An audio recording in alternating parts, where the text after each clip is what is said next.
예, 안녕하세요. 랑팡입니다. 예, 오늘은 돈이 모이는 라이프 스타일에 대해 말씀드리겠습니다. 굉장히 진부한 얘기일 수도 있겠는데 결국 그 돈이 모이는 라이프 스타일이라 함은 본인이 한 달에 어느 정도의 지출을 하는지 한눈에 본인이 알고 있어야 된다고 생각을 합니다. 그래서 본인의 지출 내역을 엑셀 파일도 좋고 아니면 일반 노트도 좋고 쭉 적어보셨으면 좋겠습니다. 기본적으로 요즘은 신용카드를 많이 쓰시잖아요. 저는 뭐 신용카드를 뭐 잘라버리라는 말씀은 못 드릴 것 같아요. 신용카드가 워낙 편리하고 또 신용카드를 슬기롭게 사용하면 또 다양한 혜택이 있을 수도 있잖아요. 그래서 다만 이제 신용카드를 쓰면 항상 본인의 핸드폰으로 이제 문자가 날라오니까 그 문자 내역을 보면은 본인이 뭐 일주일이면 일주일, 한 달이면 한 달치를 정리하실 수가 있을 것 같습니다. 아니면 그 신용카드사 홈페이지 들어가면 본인이 한 달 동안 어떤 곳에 돈을 많이 썼는지 대략적인 감을 가질 수가 있을 것 같아요.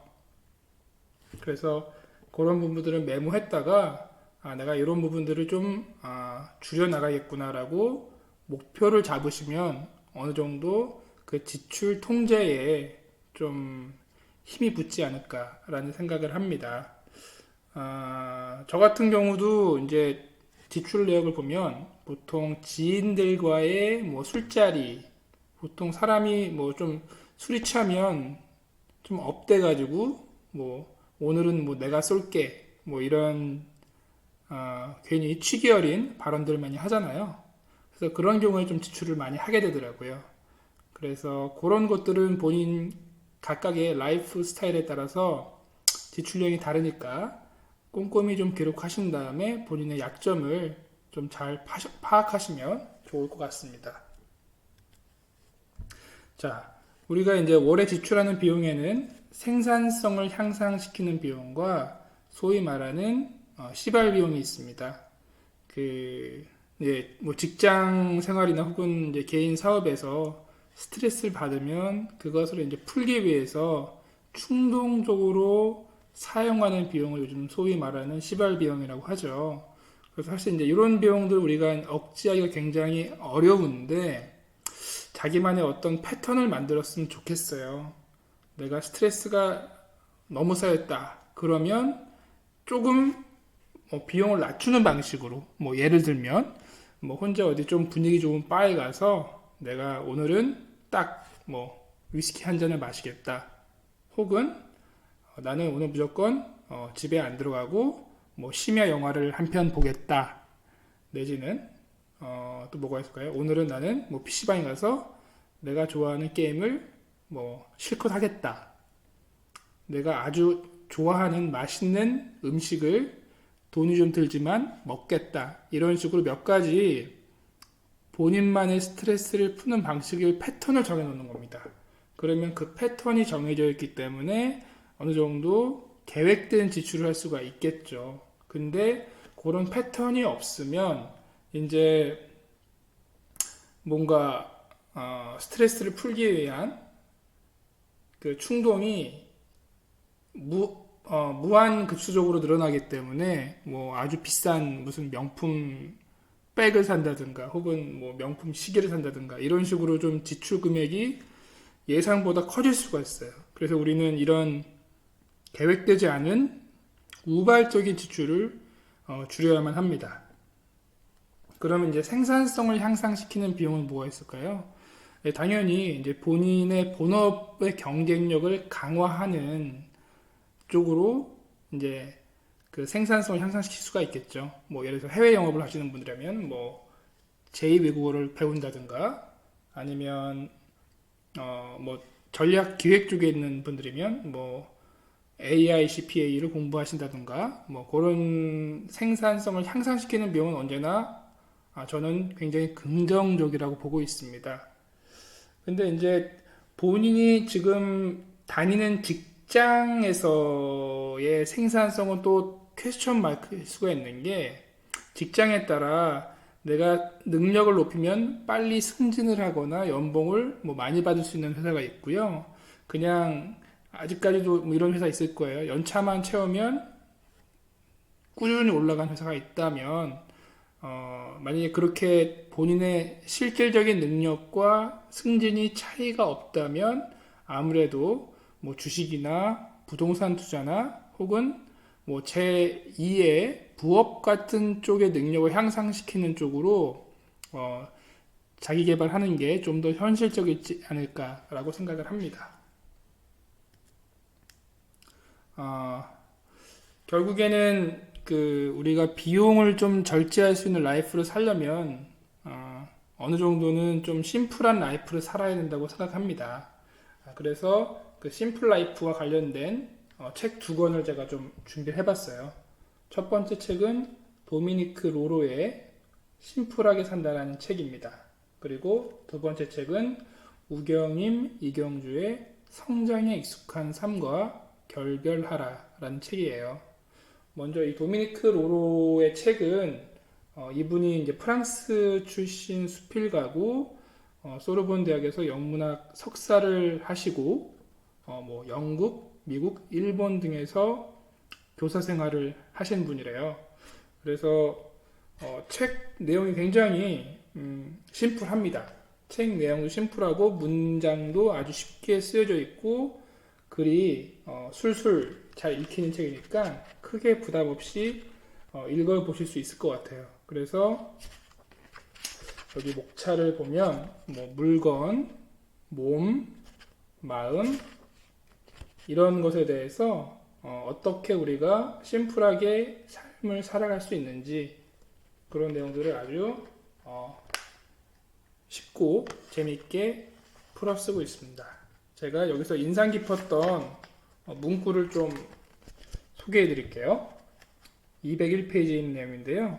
먼저 읽기와 쓰기에 대한 내용이고 책도 읽을 수 있을 만큼만 읽으란 얘기예요. 그러니까 뭐든지 과유불급이다 라고 하고요. 한번 읽어보겠습니다. 책만 많이 읽기보다는 읽기와 쓰기를 병행하자.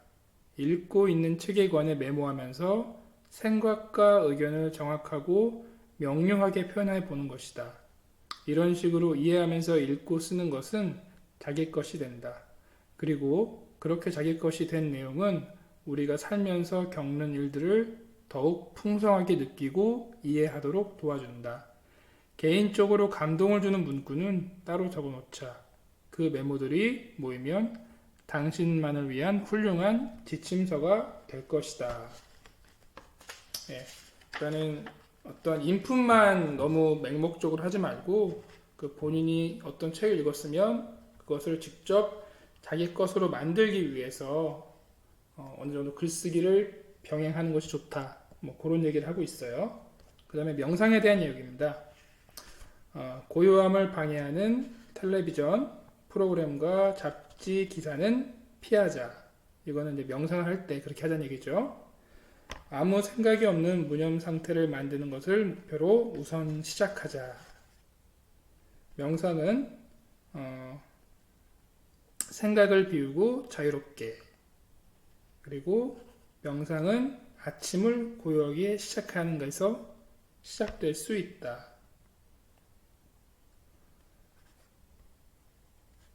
이런 내용들이 이제 나와 있고요. 뭐 좀 더 자세한 내용은 이제 책을 통해서 확인해 보시면 좋을 것 같습니다.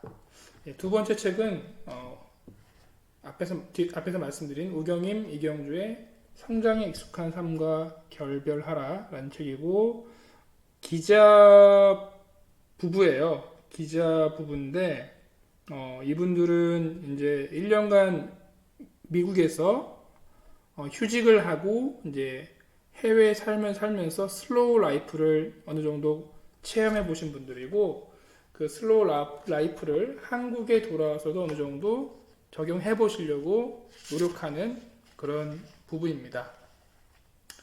여기 132페이지 내용 읽어보겠습니다. 나이가 들면서 찾아올지 안 찾아올지 모를 천운을 꿈꾸는 대신 한 주 먹은 만큼의 운수를 매일 만나고 싶어졌다. 벼락같이 찾아오는 행운보다는 평온한 일상에 감사하게 된다. 작은 행복과 평온한 일상은 바로 사랑하는 가족과의 일상일 것이다. 예. 여기 이제 내일을 위해 오늘의 나를 희생하지 않기라는 챕터예요. 그래서 지금 자본주의 사회에서 너무나 성장을 위해서 우리는 모두 하루하루를 불태우고 있죠. 결국 번아웃이 돼서 그 삶의 자제력을 잃고 나락으로 떨어지기가 쉬운데요. 파이어족이 되는 과정은 결국 이런 라이프 스타일을 정갈하게 갖고 가는 것에서 시작한다고 생각을 합니다. 그래서 이런 책들이 우리가 그 파이어족이 되는 어떤 멘탈을 갖추는 데 굉장히 도움이 될 것 같습니다. 한 구절 더 읽어드리겠습니다. 예전에는 성취에 초연해 보이고 돈 버는 일에 관심이 없는 사람이 여유를 즐기라고 조언하면 전혀 마음에 와닿지 않았다. 나고자에 자기 합리화라 여겼다. 하지만 막상 불필요한 일과 그로 인한 긴장을 놓아보니 사람은 오히려 내밀한 관계에서 안정적으로 행복을 느낀다는 것을 알게 되었다. 예. 그 성취 욕구를 내려놓고 소소한 행복을 느껴보라는 얘기입니다. 물론 직장생활에서 본업에 충실해야 되는 것은 아주 당연한 겁니다. 근데 이 충실함의 목적이 내가 꼭 어떤 남을 누르고 뭐 어떤 직위에 도달하겠다라는 약간 탐욕적인 목표보다는 그냥 그 업에 충실함으로써 내가 하루를 충실하게 사는 느낌, 그리고 뭔가 그 몰입을 통한 무아지경을 느껴보는 그런 형태로의 그 일에 충실함이 좋을 것 같고요. 앞에서 말한 그 책에서 언급한 것처럼 이미 우리나라 사회가 저성장에 빠져 있기 때문에 일반적인 직장 생활에서 얻어낼 수 있는 어떤 성장의 과실은 굉장히 한계가 있습니다. 그래서 우리는 직장 생활은 가능하면 스트레스를 덜 받게 하고 지금 자산 시장, 그러니까 글로벌리 좀 더 수익률이 높을 것으로 기대되는 자산 시장에 투자를 통해서 그 어느 정도 경제적 자유에 도달하자라는 목표를 따로 갖는 거예요. 그래서 이런 마인드셋을 가지고 우리는 하루하루를 살아냈으면 좋겠습니다. 이런 심플한 라이프 스타일은 자기 혼자만 추구한다면 되는 건 아니고요. 가족이나 친구, 애인 혹은 부부 간에도 나는 이러이러한 라이프 스타일을 추구한다라고 가끔은 좀 깊게 얘기를 해볼 필요가 있을 것 같아요. 그래서 그런 부분에 대해서 차이점, 생각의 갭을 줄여야만 본인이 어떤 사회관계나 인간관계에 있어서 본인의 라이프 스타일을 추구함에 있어서 좀 더 편한 환경이 조성될 것 같습니다. 또한 회사 업무나 개인 사업에 몰입을 하시고 업에 대한 이야기를 글로 써 내려가 봤으면 좋겠습니다. 돈이 모이는 라이프 스타일이란 결국 본인이 가장 시간을 많이 보내는 직장에서 행복감을 느껴야 앞에서 언급한 씨발 비용도 나가지 않고 좀 더 그 업의 충실함을 통해서 소득을 또 늘려갈 수 있는 뭐 가능성도 또 생기는 거거든요. 그래서 그 늘 어떤 일을 하더라도 몰입을 하고 그 해당 일의 테마를 가지고 본인이 글을 써내려 간다고 하면 그것이 다시 그 해당 업무에 관심을 주는 선순환적인 구조에 들어갈 수 있을 것 같습니다. 그래서 아무리 다른 사람이 보기 하찮은 일을 하더라도 본인이 그것에 몰입을 하고 또 그것으로 풍성한 이야기거리를, 삶의 이야기거리를 만든다면 그 사람은 분명히 빛이 나는 사람이 될 것입니다. 예. 다음 시간에는 그 자본주의 사회의 필수품 주식 투자에 대해 말씀을 드리고자 합니다. 예, 오늘은 그 돈이 모이는 심플한 라이프 스타일을 어떤 식으로 우리가 갖추어갈 수 있을 거냐에 대해서 말씀을 드렸어요.